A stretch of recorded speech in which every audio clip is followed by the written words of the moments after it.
Hello, everyone, and welcome to the 17th episode of SERPs of the Week. Today's topic is the future of link building. I'm really thrilled about it, and it's just something that I think I can talk all over the days. And I'm delighted to introduce our brilliant lineup of speakers. So today we have Aleyda Salis. Hi, Aleyda, how are you doing today? Hello, Alex. I'm delighted to be here today and share with you about lean building. I think it is like an evergreen topic in SEO, and very looking forward to share in general and clarify any doubts. Yeah, thank you very much, Aleyda, for joining us. Aleyda is a renowned international SEO consultant and founder of Arianti. I think I first met Aleyda at the CMX Munich, and that was more than 10 years ago, where she delivered a fantastic talk about international SEO. And I also recall an interesting situation with Marcus Tauber, because he was a one keynote speaker, and what happened there is that before delivering his speech, he asked the audience whether the listeners prefer to hear this talk in German or English, and for sure 90% of this of the audience, because it was in Munich, right, voted for the German version. So I ended up not understanding literally or very few out of his talk. So it was like I was in the minority. At least you were able to understand mine, so there's that. Yeah, no, that was great. That was great. Yeah, that was good that you weren't asking about Spanish. Okay. Also, we have Judith Davis. Thank you very much, Judith, for joining us today. How are you doing? Oh, fantastic. Thank you very much. And I love nothing more than talking about links and link building and link buying and all that sort of stuff. So totally happy to be here. Judith is the founder of the Cabot Consultancy, digital media consultant, a keynote speaker. I think I met Judith along with Lukasz Żelazny at Brighton SEO, and that was Lukasz and Judith were among the very first international SEO experts that I met. So I'm really happy to have you today, Judith, and that was like more than even 12 or 13 years ago. So it's good that Brighton is still here, because it's among the best conferences, right? Yeah, absolutely. I think it's a great place for people to meet and learn. Yeah, exactly. So we highly recommend you guys to consider Brighton SEO if you've never heard about it. And finally, we have Debra Mastaler. Debra, how are you doing today? I'm doing great. Thank you so much for having me. The pleasure is mutual. Thank you for joining us. And so Debra is a founder of, oh my gosh, I'm going to fail. How I should pronounce your agency? It's D9.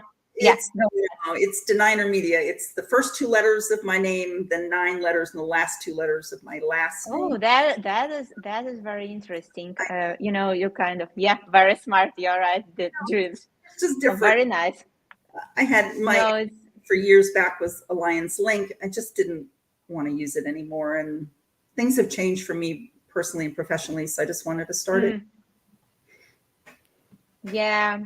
Well, I've never actually, that is the first time I have a pleasure to speak with Debra, but we've been, I think we've been connected through Twitter for ages, and it has been always a pleasure reading your tweets and your thoughts on link building and digital marketing on a general note. So thank you very much for joining us. Oh, thanks again for having me.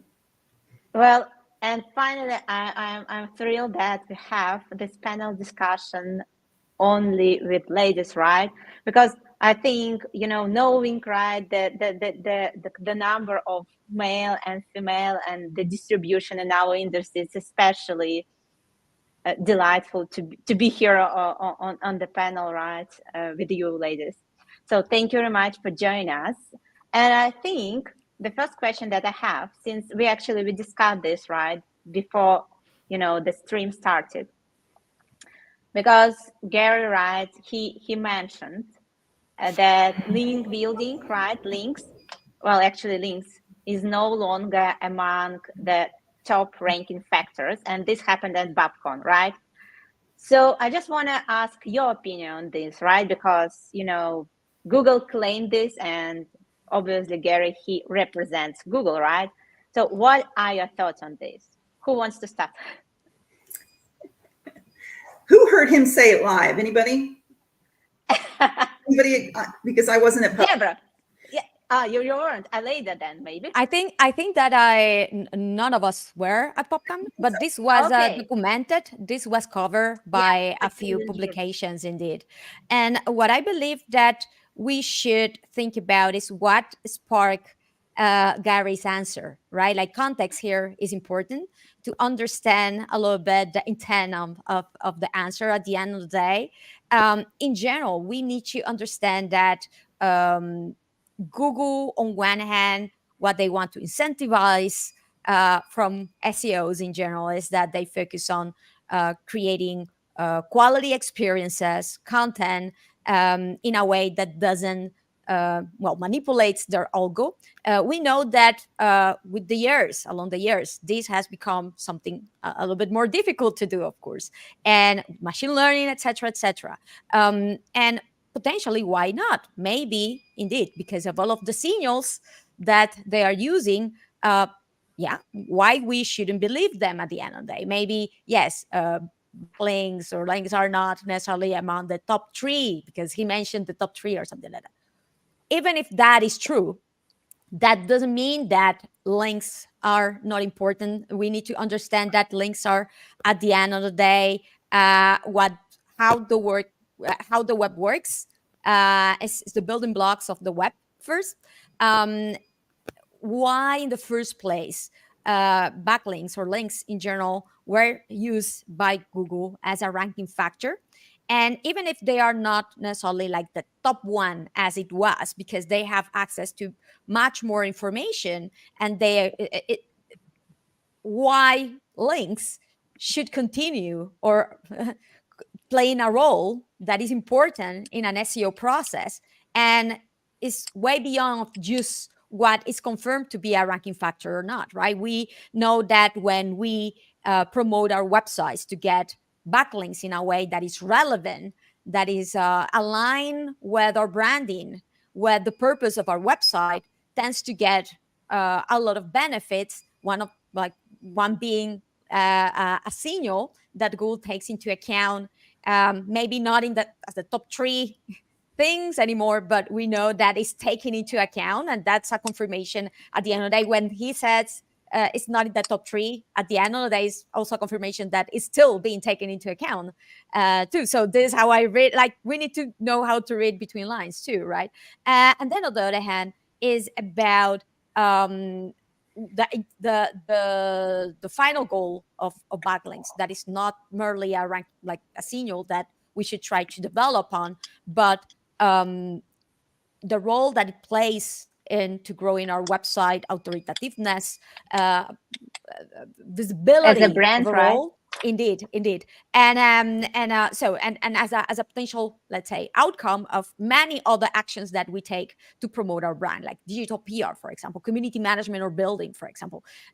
So I will say that my, let's say, warning here is not just because they, let's say, disclose something that, let's agree, that we believe, right? That doesn't mean that it's not important anymore, or that shouldn't play a role on something that you want to build, because it's highly correlated with other actions that are highly beneficial for you to not only grow your rankings, but also grow your website traffic, visibility, and marketing overall.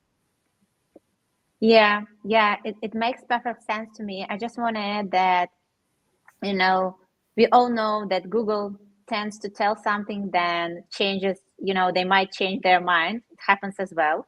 But as for links, I think, in my opinion, it's the end of the spammy links, that obviously, right? So we are coming to the end of this era when you can kind of build PBNs and similar stuff, right?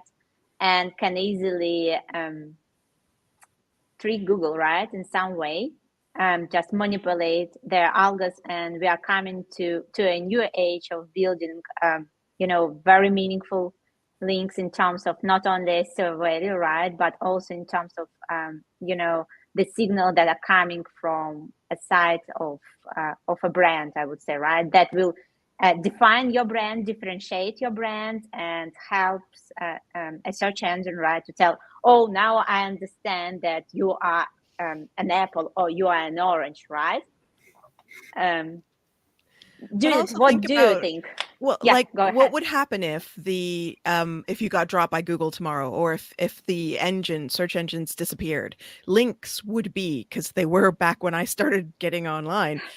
Links were the only way we found things. I remember web rings because like that was the only way we found related content, and links were the only way we found related content. If you're building the kind of links that are getting clicked, and this is the principle of all the links I buy. If I buy a link, it has to actually have the potential to deliver traffic that will convert, which it does. So I'm in the middle of link building right now for one client. The bloggers that we engage with, we pay them for their time, not for the placement of the link. We pay them to do a well-researched piece for their own blog that will have a link back to the client that will drive traffic, and that traffic often converts. It doesn't always pay one-to-one what I pay for the link. Sometimes I get more, sometimes I get nothing. But if I'm not placing the link somewhere I'm likely to get traffic, then it's a pointless link. And I think that's the era of buying links and buying directory links and all that has been over for a while. And people are reluctant to let go because there are so many places on the web that are like, yes, buy all the links and you will succeed, but you won't anymore. So smart buying with lots of KPIs is the way to go. What do you think, Debra? So I think Gary's probably partially right. And we know that Google reps have a tendency to say things in a general sense, and then you can extrapolate. But in the basic form of a link, the link itself is a conduit between two pages, and the authority that the link carries is on the page. So page A's authority, if you will, or relevance or quality carries through to the link. So if they're not counting links as much, it could be more from a quantity standpoint than a quality standpoint. And if you follow the algorithm like we have from day one in the late 90s through now, we know that the whole concept of their algorithms started with this concept they call PageRank, which had numerical calculations in it. So have they gone past that? 100%. Are they employing all new technology and new things all the time? Absolutely. If links or not, it could be from a quantity standpoint, maybe not a qualitative standpoint, because you still have to have those pages still. And Aleyda's right. The web is a rat's nest of links. That's all it is. It's just a big rat's nest of links. And they make sense of it by crawling those individual pages. So if they're stopping, if they took that part out of the equation of counting numbers of links, now they're focused on, and it makes sense because look at everything that they're talking about with quality and pages and, expertise. UX, right? Blah, blah, blah, blah. So all of that really is no different than it was in the old days. I mean, it is just refined and technology has changed. So in the true sense of the word, numbers of links, maybe not so much, but you can't have pages. You can't do SEO unless you have pages, and pages are connected by links. Yeah. So maybe those things I wouldn't just put a lot of credence into and just keep doing what you're doing. Yeah, at the end of the day, that is why it is fundamental to have a highly personalized approach based on your own context, right? And I believe it's what you mentioned before. We have seen still nowadays, because you mentioned it's becoming finally a thing of the past on seeing links like that. And in my mind, it was like, this is what I thought like a few years back already with Penguin, right? Like, this is becoming a thing of the past, like the link spam, whatever. But still today, we see SEO Twitter happening. from time to time, the niche Twitter. No, it's happening. I've been talking with a lot of people. After the link spam updates, etc. But you know what? Realistically, this is the thing, right? targeted link building, relevant, highly authoritative, the one that actually, how Judith mentioned, has many other benefits that play a role into connecting with your target audience, with potential customers, that actually makes sense for the business overall, right? What I will highly recommend then is to do an analysis, do a benchmark, identify those websites that are featuring pages that are pretty much eating your cake, right?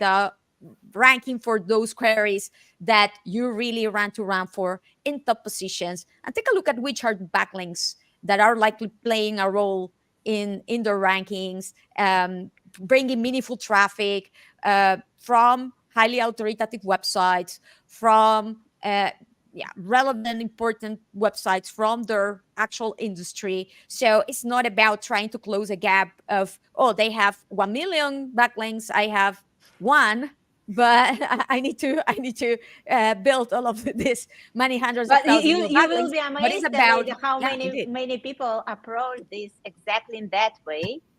Yeah. But I think, the main challenge, for link builders and just people that are looking for links in the way they approach this. I think, in my understanding, if we start thinking of links as recommendations, I mean, like if we say that links, right, equals to endorsement recommendation, then you would never want to receive a recommendation from a spammy website. For what? For why? And I think that is the core principle of new link building, right? You have to think over, each and every opportunity to score it, just because, links are the connections that can't be removed easily, if you know what I mean. You can easily rewrite content. You can easily change your on-site SEO. You can improve your technical SEO. But I don't really think, by disavowing links, you're going to remove those connections because you've already built them.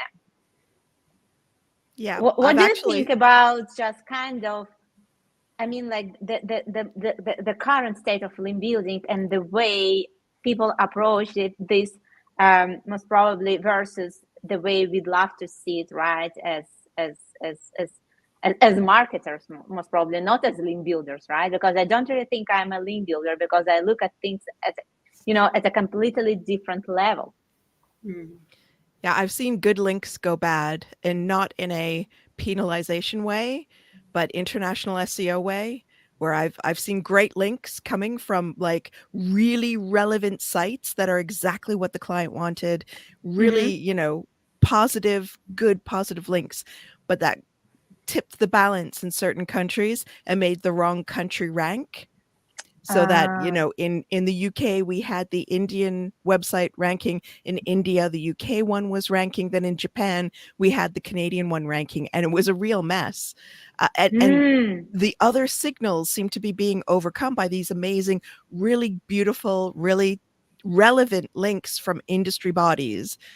But the countries that they were coming from and the websites they were pointing to were slightly off. And it was B2B. So it wasn't like they had 1,000 or 10,000 links to every page. A few of these links tipped the balance. It won't happen with everyone, but it's why it's so important to just getting relevant links from the places that you want to be seen with, not just spammy ones, but the right country too.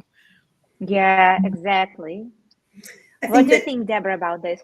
Yeah. Any brand that understands its audience, doesn't matter if you're a big brand or if you're somebody like debrasnecklaces.com, doesn't matter. Then if your brand understands its audience, you will always succeed because you know where to go with your content. And I think that's when we talk about holes in what people look for in link building. Link building can be fast, easy, and cheap, or fast food, or it can be thought-provoking and time-consuming and very customized. And any of that combined, whether you're going to do fast food or not, if you know where your audience is and you understand your audience, you will be able to succeed because you can put that content in front of those people. And that's, I think, where a lot of what you hear about today in the companies building links, they kind of fall short. it's syndication this, or it's broken links that. All of that's great stuff, by the way, not a problem. You need to do foundational links. But if you don't understand your audience and where your audience is and who they are, then you won't be able to produce what you need to get in front of them, and they will not link. And that doesn't matter if you're looking for media links, if you're looking for blog links, if you're looking for association links, it doesn't matter. Academic, it doesn't matter. If you don't know who's reading your stuff, basically, you will not know how to build links correctly. And really, is it building links, or is it putting content on the right pages? And I think it's about building relationships. You have to choose with what brands and people, right, you want to be associated with. You have to decide, right? And links, they will come. It's very easy. In reality, I think a lot of people, they think that the link is the final destination, right? But in reality, the link is just one of the things that you get out of,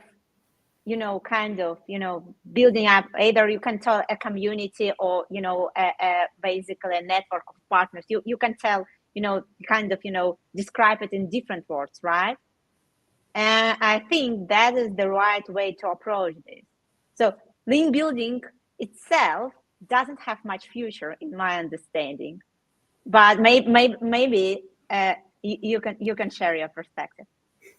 What do you think, Judith? I don't think Debra, yeah. A relationship. There's no journalist out there that cares about making a relationship with me.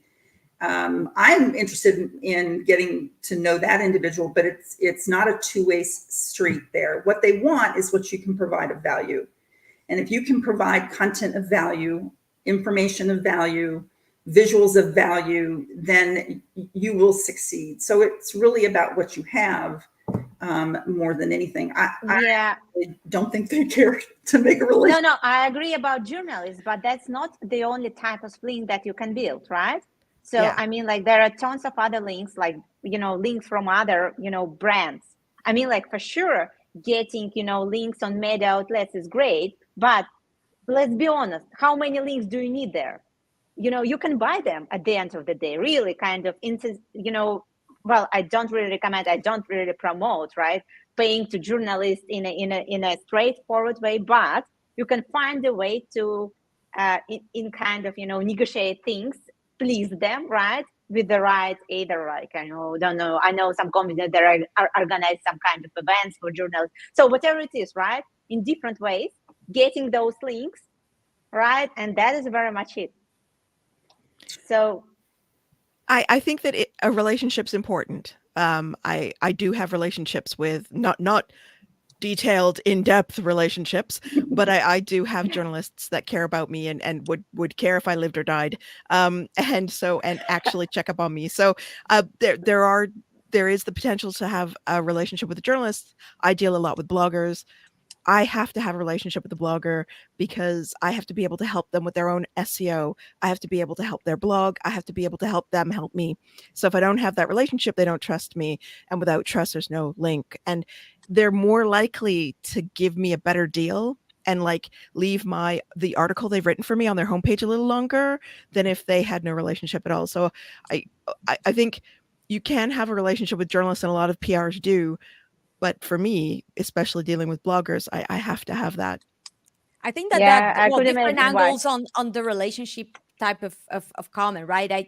By all means, me as an SEO, even at some point I was referred as a source for Wire, for example, for certain type of SEO topics. And it's not that I have created a relationship with the journalist, right? But there is trust, and this journalist now knows that whenever he needs someone with authority in SEO, he will come to me very easily to ask for a citation or for a comment on a piece that they are writing, right? So it's about that type of approach, I believe, that you establish yourself as the go-to source for your particular industry or topic or product or service, because you are the leader of your sector, you know what you're talking about, etc., etc. I have clients, and even if I don't focus on link building per se. I work in overall SEO processes with startups, which literally are the ones that will tend to need links from the type of clients that I work with, because the other type of clients are very high, well-known brands, and they don't need necessarily backlinks, but they have other struggles. But startups, they are literally starting from scratch their websites. They are competing many times, and they overlay with other old school type of competitors, like, for example, fintechs.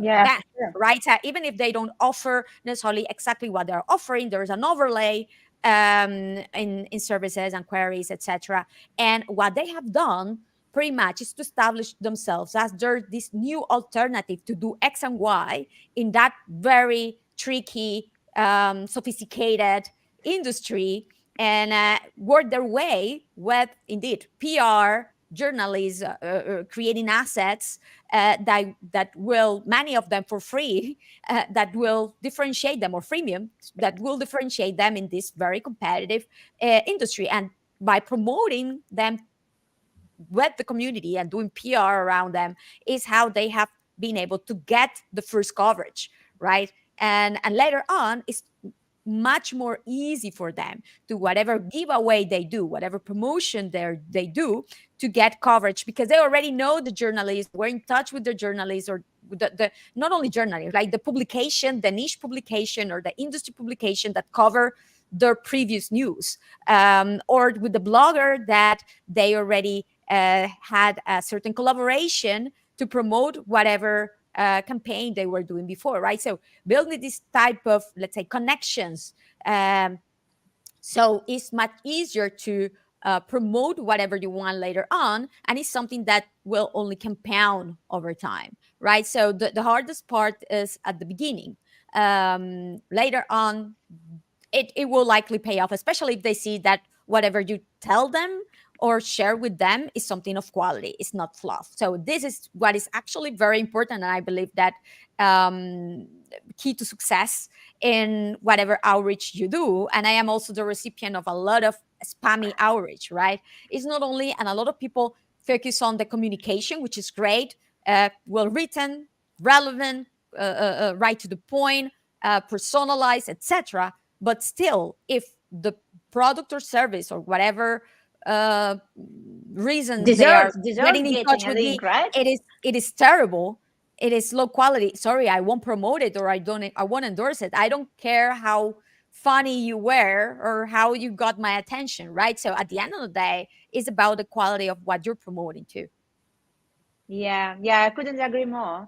And I think it's very important that, before building any links, right, you have to make sure that what you want to promote really deserves a link, right? Because if, right, you can manipulate things, right? You can hire an agency, and we've been there as well, right? Building links to something that I don't really believe in, right?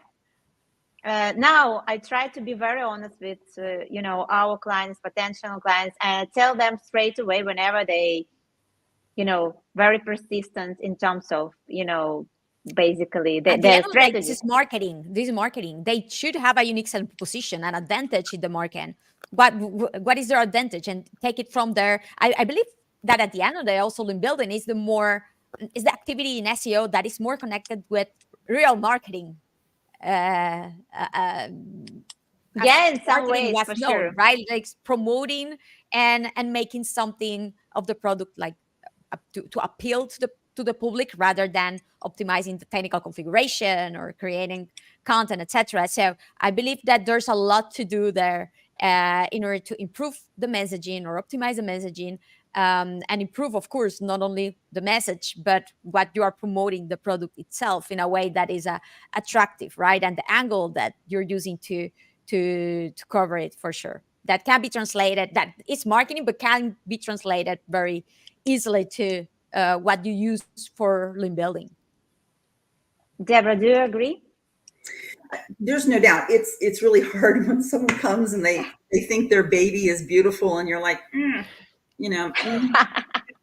It's so, you know, I've been there so many times telling that your baby is not really, you know, so visually appealing.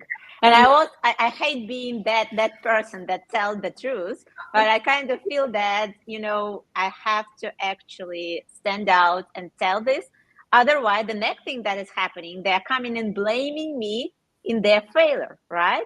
So instead of just kind of, and I've been there, like, you know, on those calls, whenever, you know, your client is just coming to you and saying, you know what, I hired you to kind of, you know, to get, you know, the right links. And, you know, I got the right links, but the problem is I'm not really getting the end result, which I was looking for, right? Which is organic traffic. So now I'm kind of blaming you, right? No, but you know what? Realistically, this is the thing. And it's funny because we, in SEO, unfortunately, we pretty much start paying attention when Google confirms that it's a ranking factor. Well, this is how we started the whole conversation. Like we're mentioning back links not being in the top 3 anymore or whatever. But now Google pay more attention or confirming that they take page experience as part of their algo. Like not having an intrusive UI, for example, having a secure HTTPS configuration, for example. So the fundamentals. But at the end of the day, you see more and more. And I believe that I retweeted Mari Haynes' tweet like just a couple of hours ago with a website that was like one of those cases of a website getting like a little bit like complaining a little bit. Like this is one of the websites that have been gotten dropped a lot in the recent Google updates, and it's actually good content, right? It's not that it's not bad content. And literally Mary comparing that page or one of the pages of the website versus one that is actually still ranking the first position and saying it's not that the page that was the rank is not informative, but take a look at how much of a fluffy content and how many scrolls you need to do in order to find the actual information versus the other one that is at the top ranking well, in which you can find the information and satisfy the user need right in the first paragraph. So it's much less quantitative and obvious and much more given this good user being experience on point, in a way right? that is 100%. So I believe that we should care more and more about that, which at the end of the day is what makes a good product, quality product, and not necessarily being obsessed on, oh, what is the ranking factor that Google has confirmed that they take into consideration, yes or no. But thinking, is this actually meaningful for my user? Is my user will end up buying more from me if I do it? And will I be able to sell more and give a better experience and repeated successful selling experience with them because of this? These are the type of questions I believe that I should be asking, because this is what at the end of the day, if Google is not yet sorted out how to replicate that or to identify that as a ranking factor, will eventually do, because this is what they want to take into account. And wouldn't you rather have people come on and convert? I mean, if you're out there increasing your rankings and paying for links or doing whatever work you're doing, paying your dev agency to improve your UX and whatnot, ultimately, it's all about selling. So we want to make the conversion happen. If we're sending people to a non-converting page, we have to think about it like a PPCer sometimes. You know, if we're buying placement of a link somewhere, is it sending people to the right point in the funnel? Is the article that they're coming in off of sending them to the right place where they'll naturally convert on site? Is where I'm sending them a good experience, or is it just, you know, a spammy, crappy website? Why would I want to link to it? Number one. And number two, I'm not going to get any sales. So I understand user experience. Why would somebody come back from Google to the same site if it's bad? I'm working with a client right now on this. We're changing the entire optimization of the UX of the website because it's so bad. When people click through, I'm concerned I'm sending people somewhere they're never going to come back. Yeah, I couldn't agree more. Just to wrap up this fantastic conversation, because I learned so much from you, Aleyda. That was amazing. Thank you very much for joining. I have a quick question. I'll start with Judith. Links are still important or not? links are still important, and I feel that they will always be important, but maybe not for the reasons that everyone thinks. Debra, what do you think about this? I think it matters more where you have your links than the type. So when you're out there going around looking for partnership opportunities or places to put content or to acquire links from, remember, it's not what you do, it's where you do it. Yeah, so the audience rights, rather than, you know, having a beautiful domain rating, right? Which is, you know, everyone is obsessed with the, you know, the site has a domain rating of lower than 70. No, I'm not going to get a link there, even though the site is talking about, I don't really know, tennis, and you produce engineering goods, right? So you are a manufacturer, but no, I'm not going to continue. Oh, I'd love to get a link there, right? Right. What do you think, Aleyda, about links? Is it still something we have to be concerned of or might forget? No, I believe that links at the end of the day are backbones of the web. They will still certainly be taken into consideration, because it would be crazy to not to. But of course, the way that they are or will be taken into consideration will be, let's say, a little bit more sophisticated, and we have seen how the sophistication have played out already in the last 2 years, and it will become just more and more sophisticated. So we need to rethink, or we might want to rethink, in case that we are just thinking about number of links or number of backlinks and linking domains, or DA, DR, whatever metrics, thinking about the ultimate goal of backlinks, why they are a thing in the first place, and because of that, how we should actually create these links in a way that makes sense for a website, that close the popularity gap, that have many more roles than just like increasing the popularity of a website, but that actually are aligned with our overall marketing strategy.